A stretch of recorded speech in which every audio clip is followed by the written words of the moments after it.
Sa mundo ng custom pipes, walang tatalo sa tambalang J-Lord ng JL Custom Pipes at Jasper Bernabe o mas kilala bilang Pepe Works.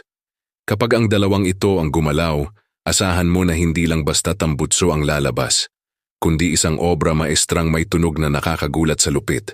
Kaya nang dumating ang isa sa pinakamalakas na rig ni Ken ng Autotech Performance, isang Nissan Safari na halimaw sa kalsada at off-road, alam nilang kailangan ng isang snorkel at pipe setup na hindi lang pangporma, kundi kayang sumabay sa brutal na makina nito. Walang patumpik-tumpik, sinimulan ng JL Custom Pipes x Pepe Works Duo ang proyekto. Pinag-isipan, sinukat, hinulma, hininang, bawat piyesa pulido, walang palpak.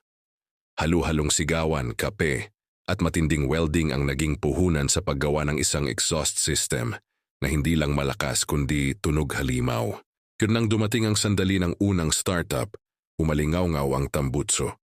Malalim, buo, at parang gigil na gigil sa makina. Tangina, parang may halimaw na gustong kumawala, sigaw ng mga nakarinig. Isang rev pa lang, alam na, hindi ito ordinaryong gawa. Ngayon, ang Nissan Safari ni Ken ay hindi lang basta rig. Isa na itong hari ng tunog at performance. Salamat sa golden hands ni na J-Lord at Jasper. Kung may kailangan kang solidong tambutso, alam mo na kung kanino lalapit.